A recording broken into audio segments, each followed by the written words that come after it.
지난 한 주간 동안도 이 각처에 흩어져 살다가 오늘 거룩한 성일을 맞아서 주의 전에 오신 우리 분당 성도님들 감사하고 또 반갑습니다. 요즘 아침에는 제법 찬바람이 불어서 어제 새벽에 나가면 좀 춥 가는 느낌이 들었습니다.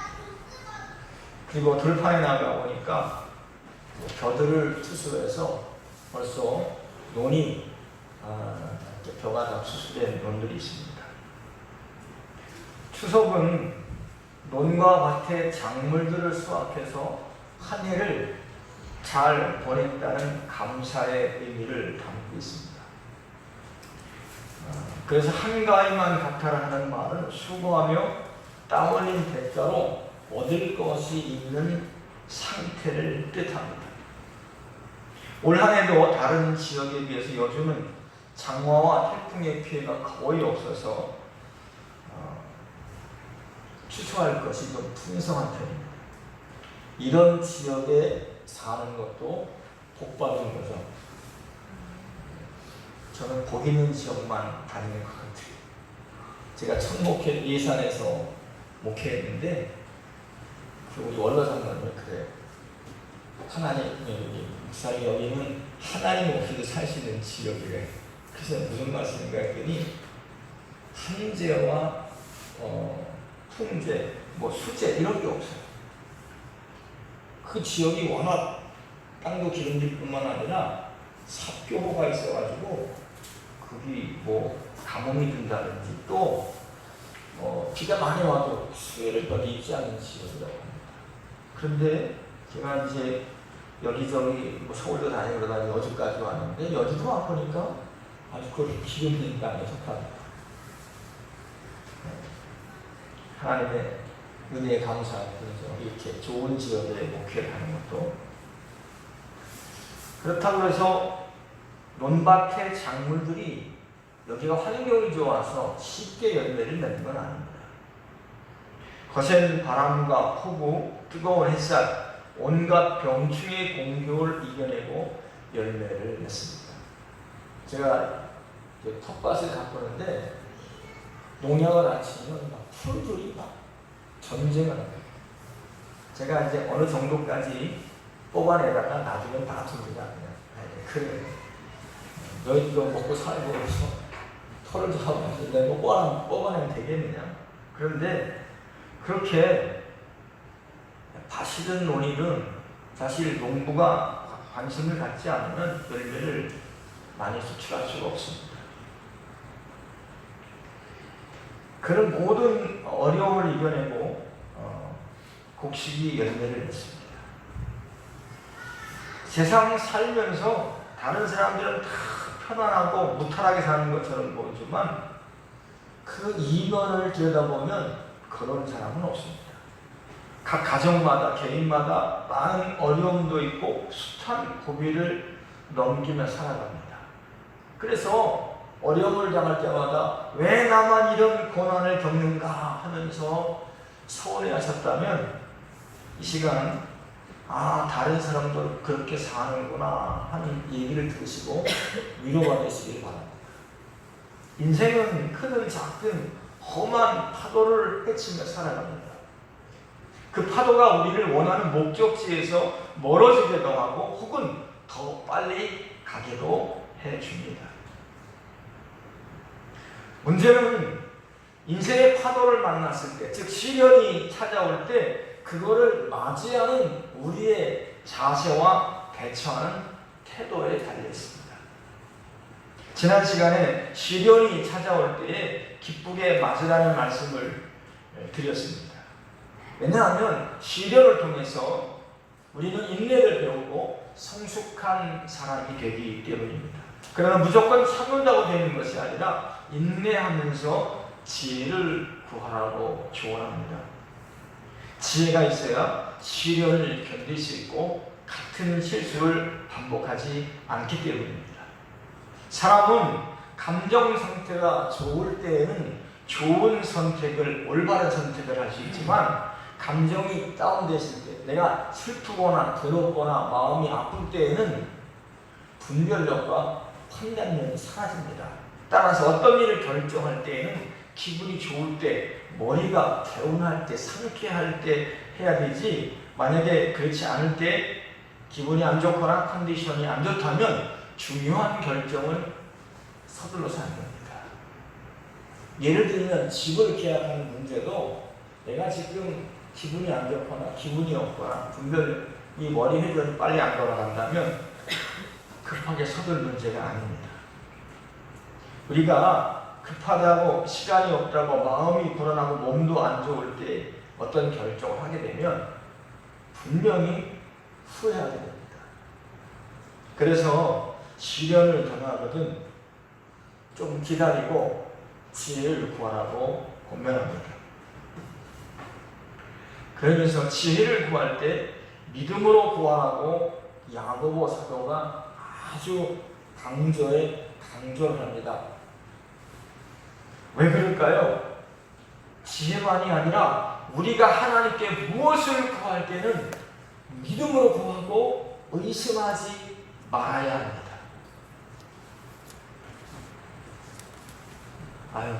말은 쉬운데 자꾸 살다 보면 이 사는 게 힘들고 어렵고 몸이 아프면 자꾸 사람이 마음이 왔다 갔다 하죠. 그래서 사람인 것 같아요. 그런데 그때를 잘 견디라고 야고보가 얘기를 하는데 이유가 있습니다. 오늘 우리가 읽은 성경 본문에 보면 시련을 잘 견디는 사람들에게 하나님의 약속이 주어집니다. 곡식이 온갖 어려움과 장애물을 이겨내고 열매를 맺듯 성도도 삶에 찾아오는 시련을 잘 이겨내면 반드시 하나님의 상급이 주어집니다. 그게 바로 생명의 면류관입니다. 여러분, 면류관이 7가지가 있는데 그 면류관 중에서 가장 좋은 면류관, 귀한 면류관이 뭐냐면 생명의 면류관입니다. 계시록 2장 10절에 보면 환난 가운데서 죽도록 충성한 사람에게 주어지는 것이 생명의 면류관입니다. 이 생명의 면류관은 뭐냐면 우리가 주님의 형상을 담고 그 형상을 영원히 누리는 겁니다. 이 생명의 면류관이. 그러니까 이 땅에서만 승리하는 게 아니라 저 하늘에서도 주님과 함께 영광스러운 삶을 사는 게 바로 생명의 면류관입니다. 근데 이 생명의 면류관은 말씀드린 대로 성도가 세상을 살면서 어려운 시험을 만날 때 잘 견디고 승리하는 사람에게 주어집니다. 여러분, 이 디모데가 아니라 요한계시록 2장 10절에 내가 죽도록 충성하라 그리하면 네 생명의 면류관을 내게 주리라고 하는 이 말씀이 서머학교에 주어졌는데 이 서머학교에 유명한 폴리갑 감독이라고 하는 사람이 있습니다. 이 사람이 이제 순교한 사람인데 신앙이 워낙 좋고 아름다워서 많은 사람들이 존경을 해요. 심지어 로마 군정까지도 폴리갑 감독을 존경했다고 합니다. 마지막 순간에 예수 믿는 것 때문에 불에 타죽는 화형을 당하게 됐는데 로마 군사를 지휘하던 지휘관이 목사님 여기서 그냥 빈말이라도 내가 예수를 안 믿겠다고 십자가를 한번 밟고 지나가겠다는 말씀 하시든지 하면 살 수가 있습니다. 그럴 때 우리가 목숨을 부지하기 위해서 하얀 거짓말이라고 그러죠. 그러면 거짓말 할 수 있잖아요. 좋은 의미에서 고개를 흔들면서 지난 70년 동안 하나님 한 번도 나를 부인하지 않으셨는데 내가 어떻게 주님을 부인하고 목숨을 부지하겠냐. 그리고 죽었습니다. 바로 그런 사람에게 생명의 면류관이 주어진다. 그러니까 내 목숨을 잃을 수 있는 그런 순간에도 변하지 않는 믿음을 가지고 살아가는 사람에게 주어지는 게 바로 생명의 면류관입니다. 그래서 이 생명의 면류관은 성도가 받는 면류관 중에서 가장 아름다운 면류관입니다. 원래 면류관이라고 하는 것은 운동장에서 경기하는 사람들이 경기를 마친 후에 승리한 사람에게 씌워주는 거죠. 그걸 우리가 월계관이라고 합니다. 옛날에는 이파리거든요. 요즘에는 월계관 그 마라톤에서 우승한 사람에게만 씌워주고 보통 운동 경기에서 우승한 사람들 금메달을 주잖아요. 그런데 사도 바울은 우리의 신앙을 운동 경기에 비유하면서 상을 얻도록 열심히 다른 박질하라고 이야기하면서 말만 그렇게 하는 게 아니라 사도 바울 자신이 죽음을 무릅쓰고 주님의 일을 위해서 달려갔습니다. 그래서 그에게 아마 생명의 면류관이 주어지지 않았을까. 성경을 보면 룻기나 욥기를 읽어봐도 룻이나 욥에게 어려움이 찾아왔을 때 잘 인내하고 견뎌서 훗날 큰 상급을 받는 것을 봅니다. 따라서 우리가 정말 사모하고 추구해야 될 것이 바로 주님이 주시는 생명의 면류관입니다.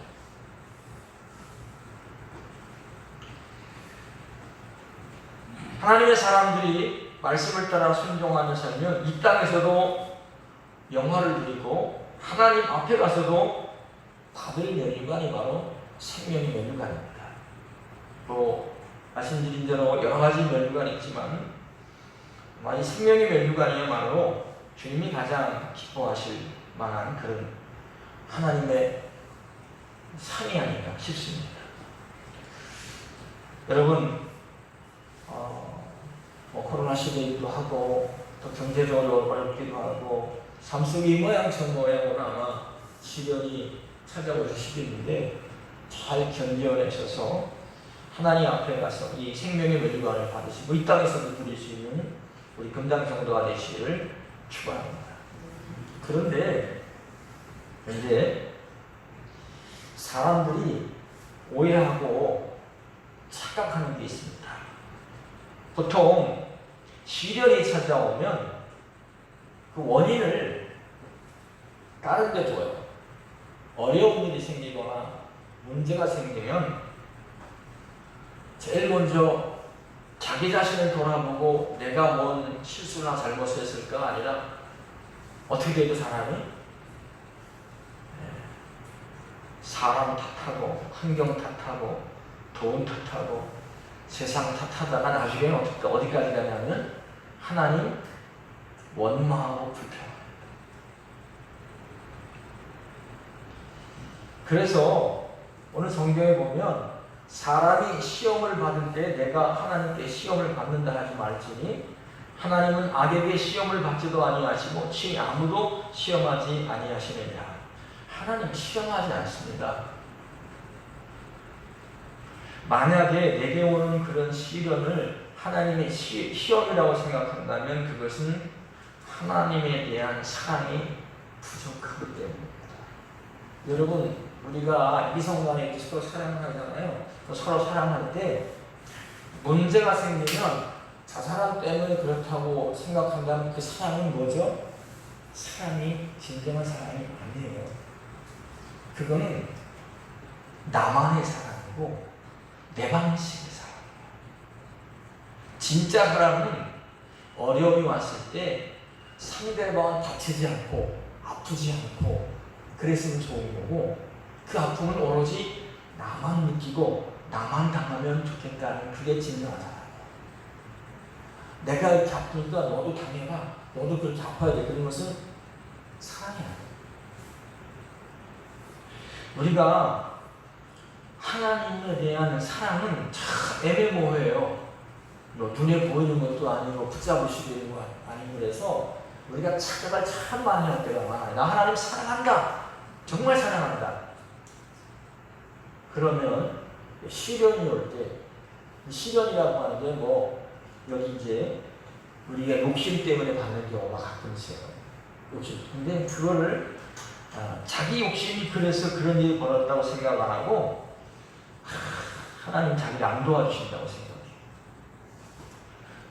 예를 들어서 신앙생활 하다가 주님을 위해서 일하다가 시련이 오는 경우도 있어요. 예를 들면 매일 내가 정말 시간을 내서 밖에 나가 사람에게 전도를 합니다. 그 전도를 하다가 봉변당하고 수모당하는 데가 있어요. 저도 서울에서 개척교회 할 때 그 이제 전도하기 위해서 이렇게 아파트에 찾아가잖아요. 근데 찾아가면 처음에 이제 빙동벨을 누르면 사람들이 문을 열다가 이제 예수님이세요 그러면 문을 확 닫으려고 그래요. 그래서 이제 그때 좀 한마디라도 다 하려고 하다가 발을 이렇게 문에 탁 비밀었는데 문이 닫히면서 발을 다친 적도 있어요. 네, 그런 경우입니다. 뭐 예를 들어서 물벼락을 맞았다든지 뭐 이런 경우. 그렇다면 또 예수 믿다가 정말 사업하고 장사하는데 너무 정직하고 진실하게 일을 하다 보니까 어려움을 겪는 경우, 뭐 이런 경우는 주님 때문에 겪는 고난이라고 시련이라고 봐도 괜찮지만, 근데 그렇게 시련 당하는 사람은 그걸 하나님을 위해서 시련 당했다고 하나님이 시련을 주셨다고 생각을 안 해. 그건 내가 당연히 감당할 수 있다고 생각해요. 근데 보면 대부분의 사람들이 시험을 왜 당하느냐면, 시자들에 보시면 오직 각 사람이 시험을 받는 것은 자기 욕심에 끌려 미혹된다 그랬습니다. 우리가 당하는 시험은 대부분이요, 99%가 주님 때문에 당하는 게 아니라 욕심 때문에 그런 시험을 당합니다.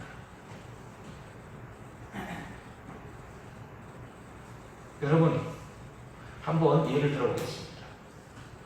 사람이 건강하게 살려면 어떻게 살아야 됩니까? 우리가 지금 이렇게 살아가는데 내 건강을 유지하려면 어떻게 살고 어떻게 행해야 우리가 건강하게 살 수 있겠습니까? 네? 소식하고 절제해야 됩니다. 성경에 보면 사람이 채식하며 살 때는 거의 1000년을 살았습니다. 그런데 고기를 먹기 시작한 후에는 수명이 급격하게 줄어들어서 성인병에 시달립니다. 저도 고기를 엄청 좋아해요. 그래서 67일이거든요. 그런데 지난번 건강검진에서 신장을 조심하라고 경고를 받았습니다.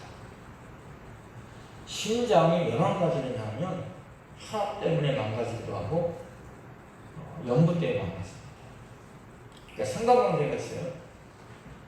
혈압이 높은 건 신장이 안 좋아서 수도 있고, 신장이 혈압이 높으면 망가집니다. 의사가 저한테 이렇게 계속 사시면 콩팥 다 망가져서 나중에 고생하십니다. 그러니까 육식을 피하고 소음기 있는 음식을 먹지 말라고 합니다. 그래서 예전보다 얼마 전부터 식사량도 엄청 줄이고 고기는 피하고 반찬도 소음기 없는 거의 없는 반찬을 먼저 만들어 먹고 있습니다. 내 안에 오장육부가 나 때문에 고생한 거를 내가 이제야 발견해서 미안한 마음을 가지고 이렇게 얘기했습니다. 콩팥아, 나 때문에 고생했구나. 주님처럼 만나가지고 이게 웬일이냐 그랬습니다. 제가 고기를 먹을 때마다 콩팥이 벌렁벌렁거리면서 주인이 나 숨차요, 힘들어요, 고기 좀 제발 그만 먹어요, 그랬을 것 같아요. 왜냐하면 이 콩팥이 이게 이제 피를 걸어내는 데인데 얘가 너무 무리를 한 거죠. 우리 안에 있는 장기들이 암에 걸리는 것도 결국 몸에 흡수하는 거잖아요. 우리 몸에 감당할 만한 그 기능들이 지나칠 때, 몸과 마음을 혹사할 때 이게 장기가 손상되거든요. 근데 그런 것들은 내 안에 뭐가 들어와서 벌어진 일일까요? 욕심이 들어와서 벌어져요. 음식 욕심이 많아요. 그래가지고 음식만 보면, 마시는 것만 보면 참지를 못해. 그냥 좀 마음껏 먹어야 직성이 풀리고 남보다 또 빨리 먹고 많이 먹어야 많이 먹은 것 같아. 그게 다 욕심이거든요. 우리는요, 천천히 먹고 소식을 해야 얘가 좀 오랫동안 활동을 하는데, 그냥 내 몸의 주위 나라고 내 마음대로 쓰니까 얘들이 스트레스를 받아가지고 이제 병이 나는 거거든요. 여러분, 몸의 장기들만 그런가요? 돈에 대해서는 어떻습니까? 인생에 대해서는 어떻습니까? 욕심이 들어가면 올바른 인생을 살 수가 없습니다. 근데 사람들은 이렇게 얘기를 해요. 우리가 살면서 욕심을 내야지 뭔가 얻을 수 있지, 욕심 없이 어떻게 뭐가 이룰 수 있느냐, 이렇게 주장합니다. 2015년도 홍사단 투명사회운동본부 윤리연구센터가, 좀 이름이 길죠. 하여튼 윤리연구센터가 전국의 초중고생, 초등학교, 중학교, 고등학생 1만 1천 명에게 너에게 10억을 줄 테니 대신 1년간 감옥살이를 해야 한다면 하겠느냐 하는 설문조사를 했어요. 그랬더니 무려 56%의 고등학생들이 하겠다고 했고, 중학생은 36%, 초등학생은 17%가 하겠다고 했답니다. 2021년도 지금 이 설문조사 하면 어떤 수치가 나올까요? 아마 고등학생이 한 70%는 그러지 않을까 싶습니다. 지금 직장 생활하면서 죽어라고 1년 동안 벌어도 모을 수 있는 돈이 얼마 안 됩니다. 10억이라 하니까 투자 대비 효율성 면에서 나쁘지 않다는 생각이 아이들에게 드는 겁니다. 신문에 거액의 회사권을 횡령한 사람들이 재판을 하고 나서 구형이 선고됩니다. 피고가 회사돈 30억을 횡령해서 징역 5년에 처합니다. 그래 이제 판결이 나잖아요. 그러면 인터넷에 쭉 뭐라고 댓글이 올라가냐면 30억 먹고 5년 정도면 야 대박 났네, 괜찮다, 나도 할만하겠다, 이런 그 댓글이 쫙 올라갑니다. 요즘 아이들에게 꿈을 물어보면 돈 잘 버는 건물주, 연예인이 꿈이랍니다. 연예인 되는 게 나쁘다는 뜻은 아닌데, 오죽하면 교물주의 건물주라는 말이 있습니다. 하나님보다 돈이 더 최고라는 가치관이 이 시대에 젊은이들이 가지고 있는 가치관입니다. 이런 황금망론주의와 물질주의에 물들어버린 것은 기성세대가 잘 못해서 그렇습니다.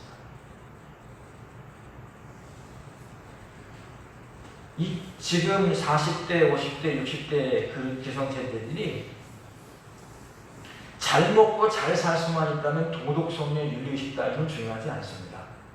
수단과 방법을 가리지 않고 부자가 되어야 한다는 살아왔습니다. 아이들이 그걸 보고 뭘 배웠겠습니까? 어느 누구처럼 자기 자식을 위한답시고 거짓말을 밥 먹듯이 하고 서류 위조를 천정그렇게 하면서 살아가니 자식들이 뭘 배우겠습니까? 후대들이 뭘 배우겠습니까? 지금 우리 사회 주류들이 내로남불을 남발하고 있습니다. 다른 사람들의 잘못에 대해서는 신랄하고 자기의 잘못에 대해서는 기억 안 난다, 잘 모르겠다, 모르세요를 말합니다. 저는 요즘 신문에서 어떤 문제가 벌어졌을 때 미안하다, 내가 실수했다, 그렇게 인정하는 사람을 못 봤어요. 다 죄송해요. 그래서 세상이 어지럽고 신앙인들조차 잘못된 가치관을 가진 사람들이 엄청 많습니다. 돈이면 다 되는 줄 알아요. 돈이면 못할 게 없다고 생각해요. 그게 다 욕심에서 비롯된 거지만 된 겁니다. 하지만 성경은 뭐라고 말씀합니까? 욕심이 잉태한 즉 죄를 낳고 죄가 장성한 즉 사망을 낳는다. 죄가 우리 안에 들어오면 우리 영혼은 죽을 뿐만 아니라 우리의 인생도 끝나는 거예요. 그게 성공한 인생이 절대 아닙니다. 따라서 세상 유혹, 부정한 방법이나 비일적인 방법으로 돈을 벌 수 있는 기회가 왔어도 그걸 이겨내고 그 유혹을 참아내는 사람이 진짜 성공합니다.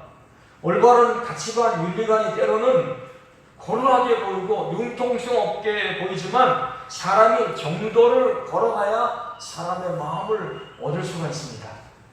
작년 초에 코로나로 인해서 마스크 대란이 일어났을 때 한 온라인몰을 운영하는 대표에게 한 유통업체가 25억 원을 줄 테니까 마스크 100만 장만 팔라는 제안이 왔습니다. 엄청난 유혹이죠. 연매출 100억 원인 그 100억 정도 되는 그런 중소기업에서 단번에 20억 원을 벌 수 있는 기회가 왔다고 하는 것은 굉장한 찬스죠. 근데 이런 제안을 받았을 때 이 대표가 어떻게 했을까요? 받아들였을까요? 안 받아들였을까요? 단칼에 거절했습니다.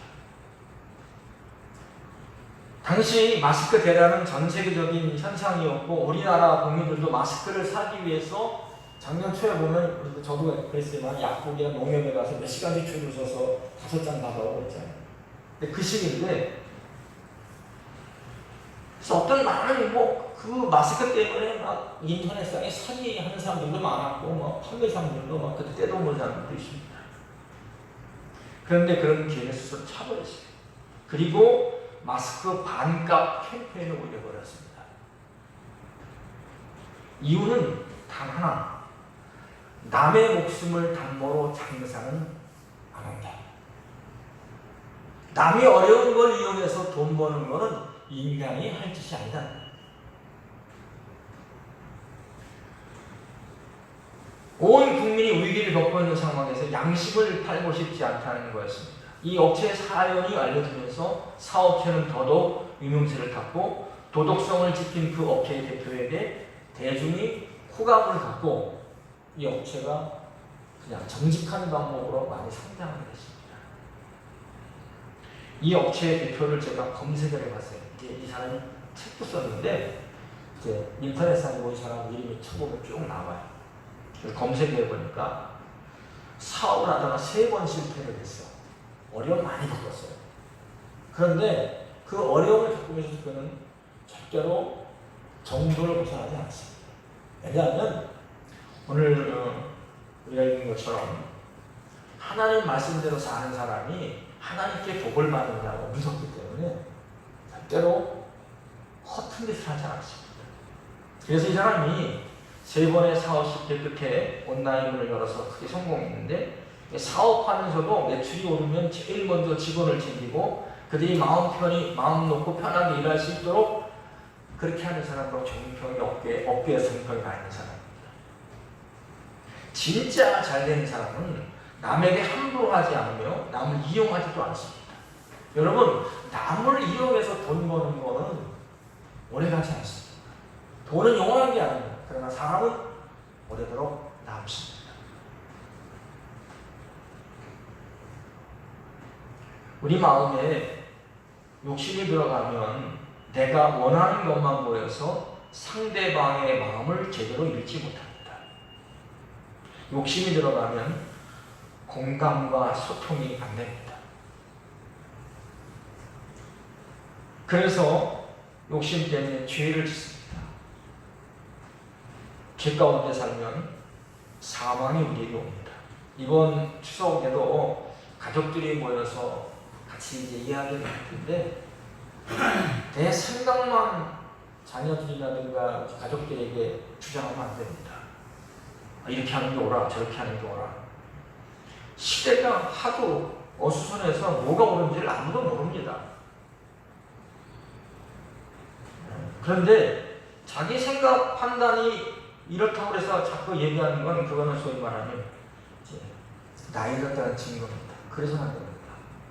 우리가 다른 사람의 말이 아무리 내가 듣기에는 이해가 안 되고 좀 이상하다 그래도 공감해 주세요. 아, 그렇구나. 넌 그렇게 생각하는구나. 그래, 네 말이 옳아. 자기 인생 자기 사는데 왜 내가 간섭을 하고 내가 자꾸 그 이렇게 뭐 어디 끼어들려고 그래. 비록 내 자식이지만 개인 인생은 내게 아니에요. 사랑하는 마음이 있다면 바라봐주면서 기도해주면서 응원해주면서 칭찬하면서 격려해야죠. 왜 자꾸 쓸데없는 잔소리를 합니까? 왜 끼어듭니까? 그게 욕심 때문에 그래요. 근데 사람들은 그게 욕심 때문이 아니라 뭐 때문에 그렇다 생각하죠? 내가 자식을 사랑하니까. 천만에요. 그래서 지혜를 구하는 거예요. 진짜 자식을 사랑하는 게 어떤지를 알아야 됩니다. 그리고 마지막으로 사람들이 참 속고 있는 게 있어요. 내 사랑하는 형제들아 속지 말라. 온갖 좋은 은사와 온전한 선물이 다 위로부터 빛들의 아버지께로부터 내려온다 했습니다. 돈 버는 거 성공하는 거는요. 세상에서 내 노력으로 되는 게 아니에요. 제가 책을 읽어보면 성공한 사람들이 하는 얘기가 뭐냐면 그 사람들한테 당신은 어떻게 성공했습니까? 그러면 70% 이상의 사람들이 저는 참 운이 좋았습니다. 그런 얘기 한대요. 내가 실력 있고 내가 뭐 가진 게 있어서 성공한 게 아니라 운이 좋았다고. 운이 좋았다는 얘기는 뭐냐? 바로 하늘에서 또 도움이 있었다는 뜻이에요. 성경이 뭐라고 말씀합니까? 온갖 좋은 은사와 온전한 선물이 다 빛들의 아버지께로부터 내려온대요. 사도행전 17장에 보면 만민에게 생명과 호흡과 만물을 친히 주시는 이가 하나님이세요. 만물을 친히 주시는 이가 하나님이세요. 이 세상 모든 것을 우리에게 주시는 분이 하나님이세요. 사람이 주는 게 아니에요. 세상이 주는 게 아닙니다. 로마서 11장 36절에 보면 이런 만물이 주에게서 나오고 주로 말미암고 주에게로 돌아가니라. 그에게 영광이 세세히 있을지어다. 욕심 없는 마음으로 하나님께 맡기시고 그저 내가 해야 될 도리만 열심히 하다가 시련을 만나도 어려움을 겪어도 하나님이 바라보는 하나님께서 하실 것이다. 하나님이 높이시면 높아질 거라는 믿음을 가지고 우리가 견디어 나가면 생명의 면과를 반드시 얻게 되시는 우리 금당 성도가 되실 줄 믿습니다. 사랑의 주님.